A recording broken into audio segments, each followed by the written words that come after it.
Should you be getting morning erections, and how often should you be getting them? I'm Dr. Rena Malik, urologist and pelvic surgeon, and recently I posted a clip from when I was a guest on the Ever Forward podcast, and it's been gaining a lot of interest. So naturally, I thought I should talk about it. So first up, why do men even wake up with an erection? Interestingly, it's not actually just about having erotic dreams or sexual thoughts. Morning erections are a normal part of male physiology. They're what we call nocturnal penile tumescence.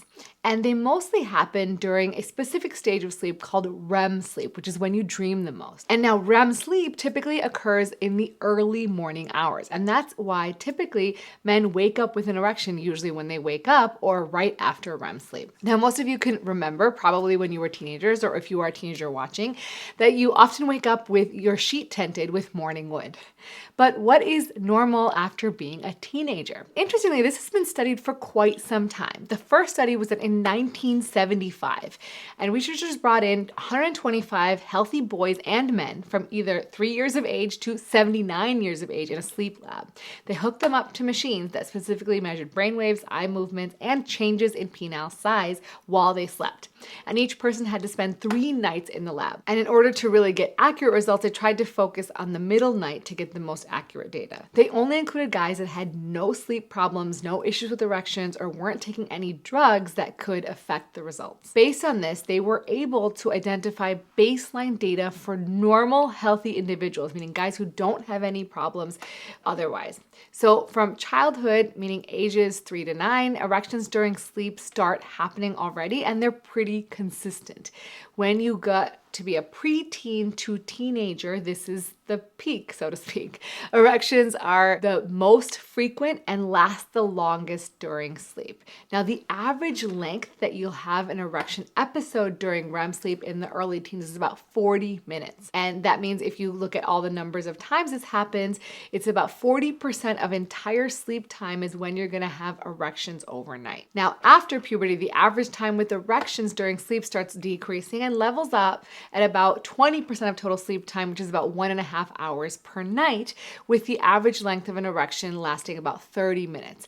And so the average person will have somewhere between 3 to 5 episodes of tumescence or erections during nighttime. Now you might wonder, well, probably there's less REM sleep as you age. And actually that's not true. REM sleep tends to stay pretty consistent after teenage years, with most adults getting about 100 minutes of REM sleep per night. Now, a more recent study looked at how these nighttime erections change with age using a very specific device that measures nocturnal penile tumescence. Now, in this study, they recruited 40 healthy sexually active men ranged from 20 to 60 years of age.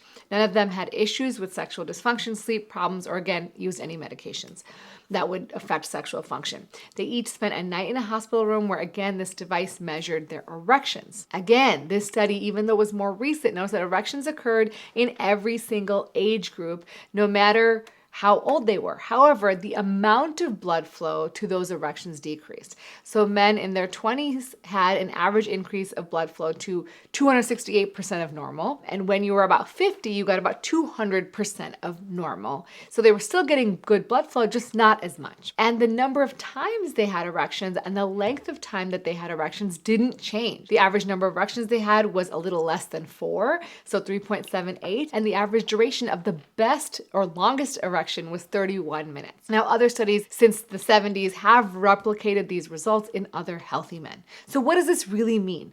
This means that you should be waking up with morning erections or having nighttime erections well into your later years. And obviously they're going to be the most frequent and last the longest during your teenage years, and they will tend to decline a bit throughout age. However, if you notice that you're never waking up with an erection, you're rarely noticing erections at night, then you want to take stock. The reason for this is multifold, right? So when you're having good nighttime erections, it is a sign that you have good blood flow getting throughout your body, you have good hormonal health, and you have good nervous function, because all those things need to be intact for blood flow to get to the penis. And when it's not getting to the penis, it is a sign that something else may be going on. You might start noticing changes in your erections when you're awake, when you want to have sex, or you might start noticing that you're having other symptoms of, let's say, low testosterone. So I encourage encourage anyone who's noticing these changes to number one, check your testosterone levels, because that is correlated with nocturnal erections. And so sometimes guys will start having low testosterone, and the first thing that goes is their nighttime erections. Also, you want to take stock. Look at everything else in your life, because we want to optimize blood flow and optimize overall health. So what that means is we want to make sure that we are at a good, healthy weight. We are exercising regularly, both resistance training with heavy weights as well as aerobic exercise every single week to optimize blood flow and to optimize hormonal health. Also, ensure that you're doing other important things like reducing stress and sleeping well. All those things are going to overall improve your blood flow, your genital health, and everything else. So bottom line, morning erections are an indicator. They are a biomarker of your health.